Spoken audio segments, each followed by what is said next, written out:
Assalamualaikum warahmatullahi wabarakatuh. Alhamdulillah, tidak pernah berhenti kita memuji Tuhan kita Allah atas segala nikmat yang dilimpahkan kepada kita, kesehatan, kekuatan, dan segala fasilitas yang luar biasa. Kalau ingin dinilai dengan harta manusia, maka tidak akan pernah cukup untuk membayarnya.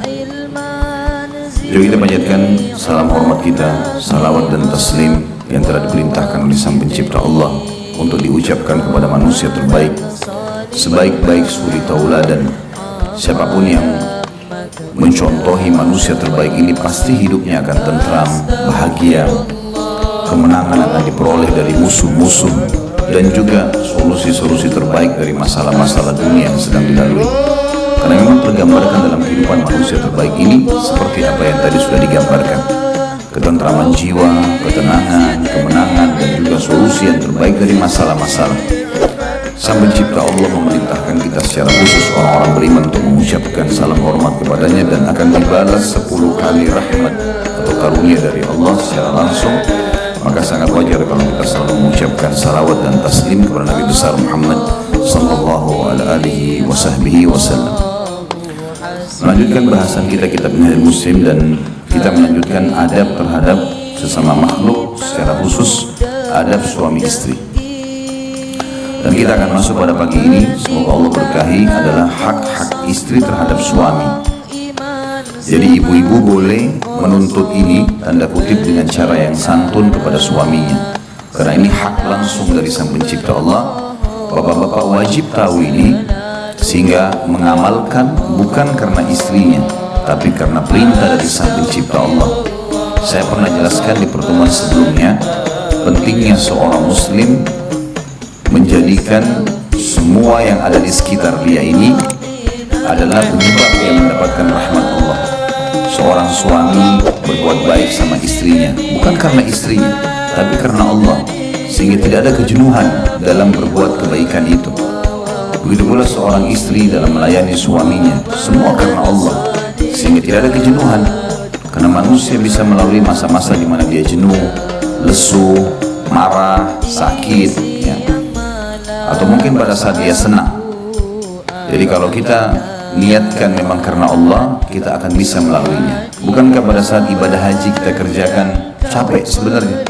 Penerbangan pesawat 9 jam, panas, harus tinggal di kemah, ya, di Mina, di Arafah, di Muzdalifah. Tapi tidak pernah ada orang yang ikhlas berangkat haji karena Allah, pulang ditanya mau berangkat lagi, dia bilang enggak. Pasti mau saja. Mau berangkat lagi haji? Iya. Orang yang menjawab iya itu karena dia ikhlas. Kalau orang yang tidak ikhlas berangkat, terpaksa, hanya mau ngetes, gak bakal mau kembali lagi. Seperti itulah kurang lebih fenomena kehidupan kita semuanya. Kita tidak akan jenuh dalam menjalani rumah tangga, karena ibadah rumah tangga ini ibadah yang sangat panjang. Semenjak akad nikah sampai kita meninggal, terus menerus kita lalui kehidupan itu. Maka butuh ilmu yang kuat, sehingga mendatangkan keimanan yang kuat, dan akhirnya pengorbanan atau cinta dan pengabdian juga maksimal. Kalau diniatkan karena Allah, semuanya kita akan tenang. Mau baru menikah sampai punya anak 10 pun tetap sama, nggak ada bedanya. Orang mukmin tidak akan berubah. Bagaimana dia bermuamalah di hari pertama, di bulan pertama yang dikenal dengan bulan madunya, akan sama sampai dia meninggal dunia. Semua muamalah yang baik, santun, menasihati, meluruskan, berkorban, itu akan terjadi karena niatnya dari awal karena Allah. Tapi kalau karena disuruh oleh orang tua, karena kebetulan cuma punya rasa cenderung, ya, apalagi yang bahaya itu orang kalau cenderung hanya karena fisik.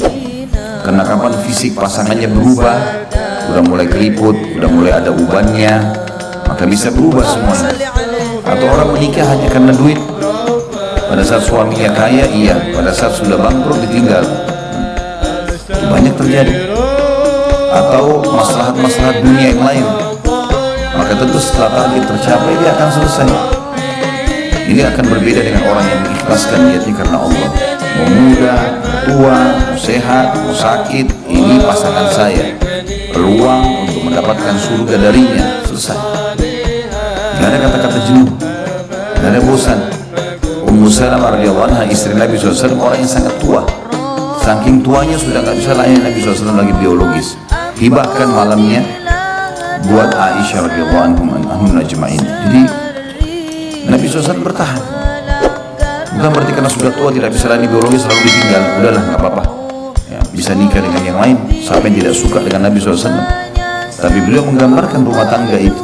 Bagaimana menjadikan pasangan ini adalah sebab kita mendapatkan derajat tinggi di surga. Hanya dengan senyum, hanya dengan bertutur kata yang santun, hanya dengan melayani, hanya dengan berkorban sedikit dengan uang, selesai. Dan ada ceramah saya di YouTube yang saya berikan judul Jalan Tol Menuju ke Surga. Itu rumah tangga. Makanya syaitan luar biasa ingin mengacaukan rumah tangga itu. Ada saja hal-hal yang dijadikan pemicu untuk kita ribut, untuk kita tidak berinteraksi. Sebab senyum, sentuhan, biologis, bermesraan, pahala semuanya. Maka syaitan harus mengacau ini. Kadang-kadang subhanallah, gara-gara satu tutur kata yang salah dari pasangan kita sudah nggak berhubungan 2 hari, mungkin 1 minggu, mungkin 1 bulan, bahkan mungkin sudah sampai pada perceraian. Kenapa? Kalau kita rentet historinya hanya karena mungkin dia dianggap oleh pasangannya berkata kasar, mungkin anggapan dia. Siapa tahu memang pasangan kita begitu cara berbicaranya. Harus kita mengerti, rangkul dia. Kekurangan pasangan bukan untuk ditinggalkan, tapi untuk dibantu keluar dari permasalahannya. Nasihati, luruskan, rangkul. Dan kesuksesan seseorang dalam kehidupan bersosial, kalau dia sukses dalam rumah tangganya, sehebat apapun seorang laki-laki di luar sana, namanya, wibawahnya, hartanya, tapi kalau kacau rumah tangganya, selesai urusan. Berarti orang ini gak berhasil. Dia hanya performance saja, seperti orang yang rapi pakaiannya, tapi di dalam tubuhnya banyak penyakit. Begitu pula seorang wanita. Mau dikatakan wanita karir, kaya, cantik, terkenal namanya, lihat hubungannya sama suaminya. Kalau dia baik sama suaminya yang sudah tahu luar dalam tubuhnya, maka berarti dia memang betul-betul baik. Tolong ukur selalu di rumah tangga.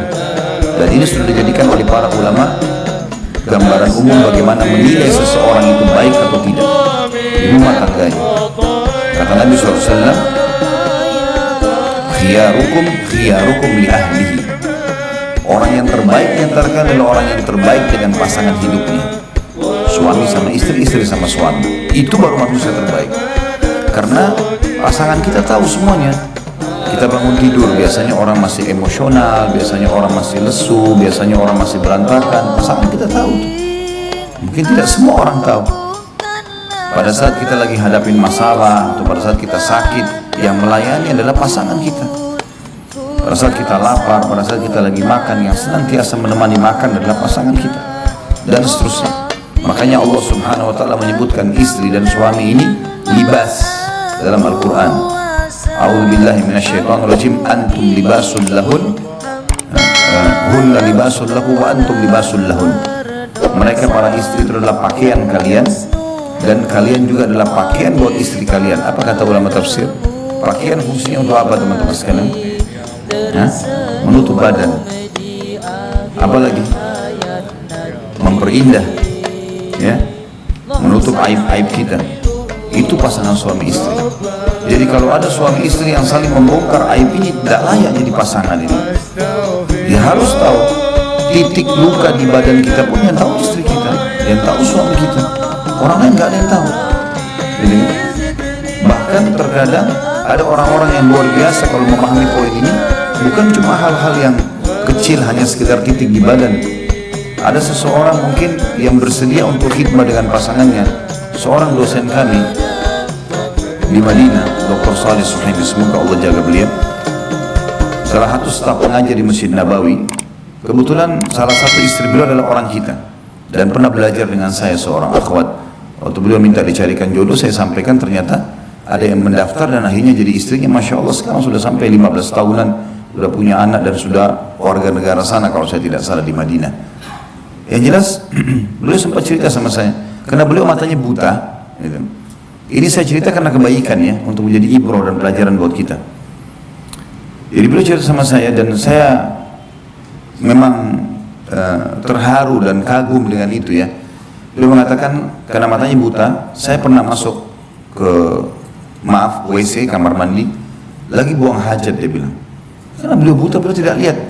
Dia bilang, saya merasa seperti ada orang di kamar mandi. Saya tanya, siapa kamu? Ditanya, apa kamu? Ditanya nama istrinya, saya nggak usah sebutin. Lalu kemudian istri mengatakan, iya. Kata Syekh, jangan di sini, di luar saja, saya lagi buang air, baunya nggak enak. Apa kata perempuan itu? Kata Syekhnya, ini gara-gara kata-kata ini saya makin menghormati dia, saya makin mencintai dia. Dia bilang, sudah tradisi suku kami di Indonesia, itu kalau suami buang air besar dibersihin, dia yang bersihin. Kata Syekhnya, saya berterima kasih luar biasa dengan kalimat itu, tapi biarkan saya bersihkan diri saya sendiri. Setelah dia bersihkan, Syekhnya keluar lalu berbicara mengatakan, saya belum pernah menemukan ada istri, walaupun beliau poligami, yang memiliki niat seperti kamu. Luar biasa kebaikannya. Jadi ada orang sampai pada tingkat khidmah pada pasangan itu udah melampaui rata-rata yang apa yang dibayangkan oleh umumnya orang, atau bahkan tidak dibayangkan. Jadi memang pasangan suami istri itu adalah hal yang luar biasa. Saya sudah pernah jelaskan teman-teman sekalian, kalau orang tua kita meninggal, laki-laki, misalnya kita laki-laki di sini, ibunya meninggal, ya, maka dia tidak boleh mandikan ibunya. Karena melihat aurat kan, ibunya sudah dewasa, dia juga sudah dewasa, nggak mungkin. Yang boleh mandikan sesama jenis, anak perempuannya. Kalau ayah kita bebas, kita boleh mandikan, laki-laki sama laki-laki. Yang boleh mandikan perempuan. Sekarang balik juga, akhwat kita, ummahat kita di sini tidak bisa memandikan jenazah ayahnya, karena melihat aurat. Perhatikan di sini, suami istri boleh.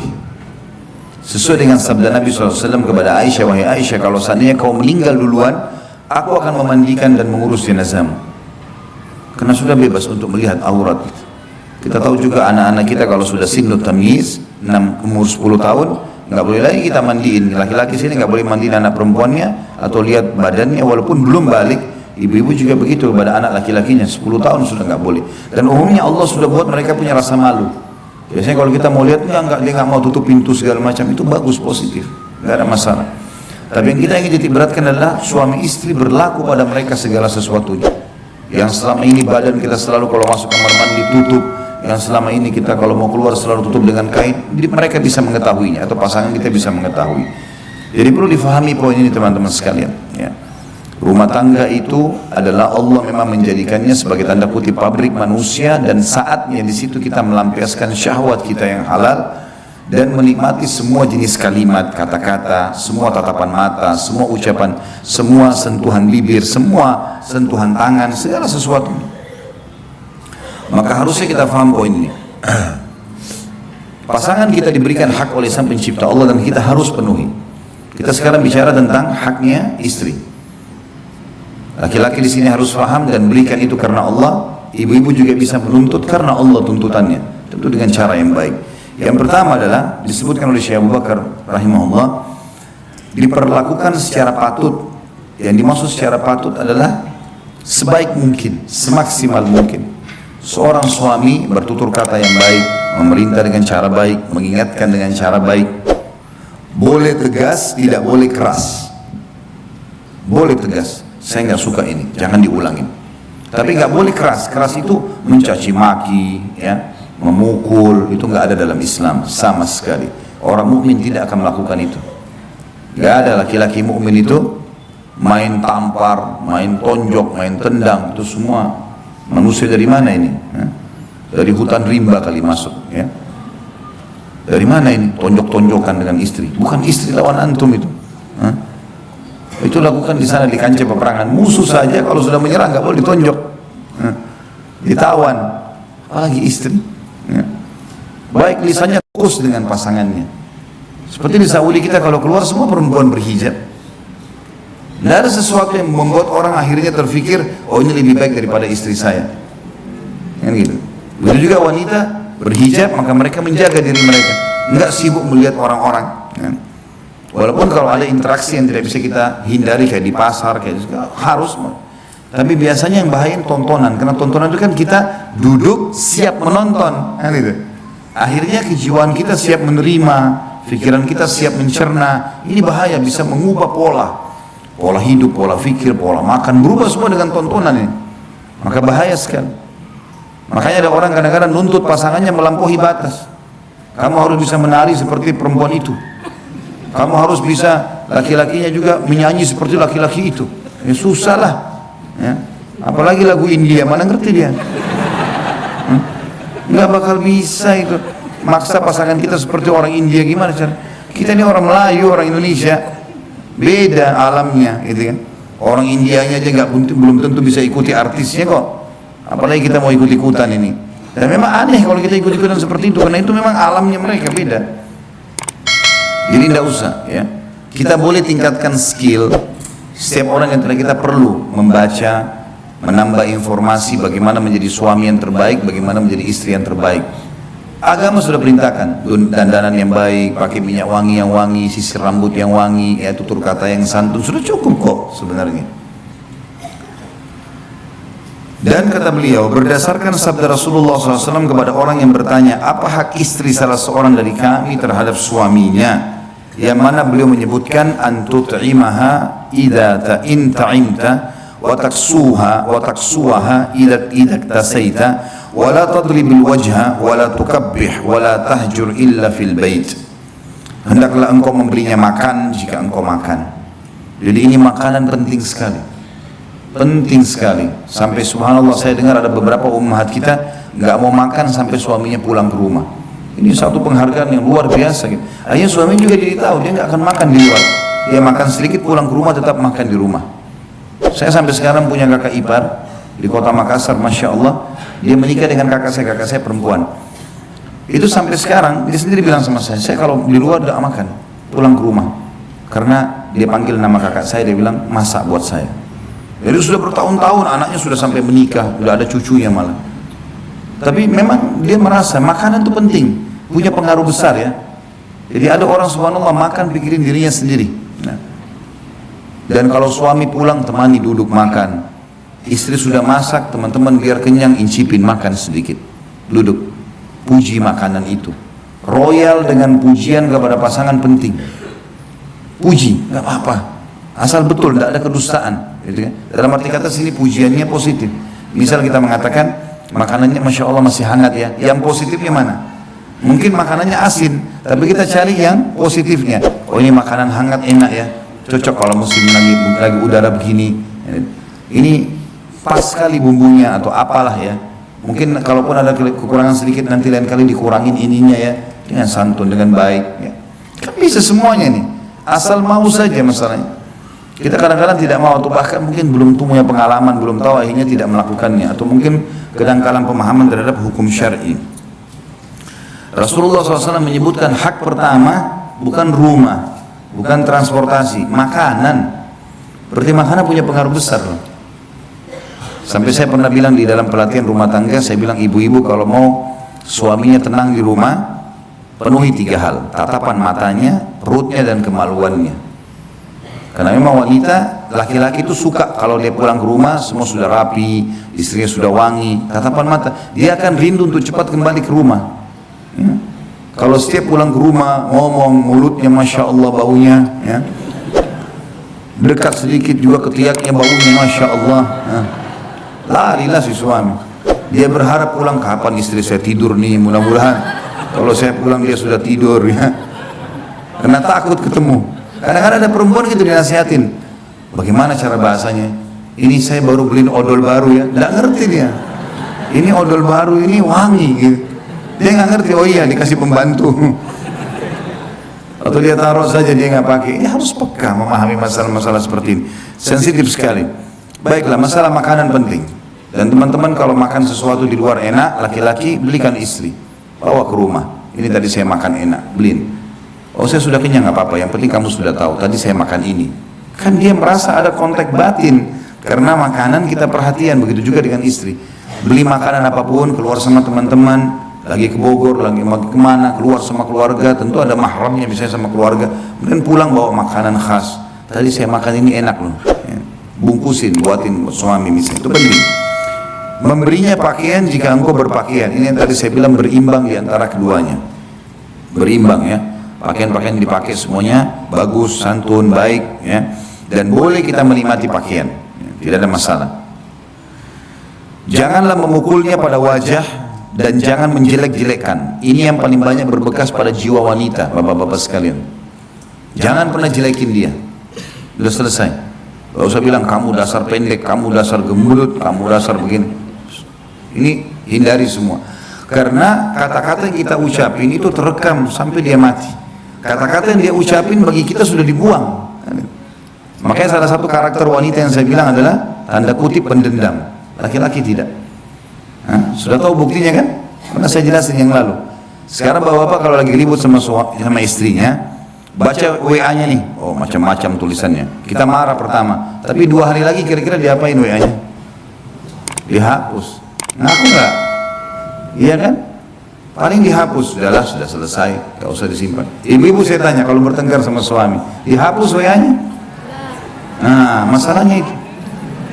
Biar sudah 1 tahun yang akan datang lagi baikan nih, lagi keluar kota sama-sama. Terus sempat tersebutkan ada satu masalah yang dulu, itu kan dulu pernah begini. Bahkan kok pernah WA begini? Enggak, kata suaminya, mana? Ini buktinya. Masih ada. Hah? Jadi perempuan tuh cocok jadi penyelidik. Suka nyimpan-nyimpan. Sekarang ibu-ibu saya ajar caranya, ikuti cara laki-laki dalam masalah ini. Ada sesuatu, sudah selesai, clear masalahnya, hapus semuanya. Nggak boleh disimpan. Karena itu pemicu syaitan. Bahaya sekali. Tidak usah ingat-ingat kata-katanya lagi. Sudah selesai. Orang mukmin harus clear. Orang sudah, Allah saja kalau kita minta maaf dimaafin kok. Dan dihapusin semua bekas-bekasnya. Masa kita enggak? Ya. Jadi hati-hati, jangan pernah memukul. Wajah terutama. Wajah itu dimuliakan sama Allah. Banyak orang tampar segala macam ini. Hati-hati bapak-bapak. Dan jangan menjelek-jelekkan. Jangan menjelek-jelekkan. Wajah istri untuk dicium, bukan untuk ditampar. Ya, untuk ditatap, bukan untuk ditampar. Hati-hati. Banyak laki-laki yang luar biasa kasarnya. Ya. Jangan menjelek-jelekkan, jangan pernah jelekkan dia, jangan pernah jelekkan perbuatannya, karena berbekas semuanya. Jadi rangkul untuk keluar dari masalah itu. Dan jangan memisahkan diri darinya kecuali dalam rumah. Ini yang tadi kita bilang hajar. Jadi nggak boleh pergi ke rumah orang tua, nggak boleh pergi ke rumah teman, di rumah saja. Jadi biar istri tahu kalau kita ada di kamar sebelah misalnya, ya, dihajar, dia tahu. Kalau sholat tetap kita bangunkan, nyalain lampu di kamar, sholat sudah subuh, lalu kita pergi. Ya. Seperti itulah.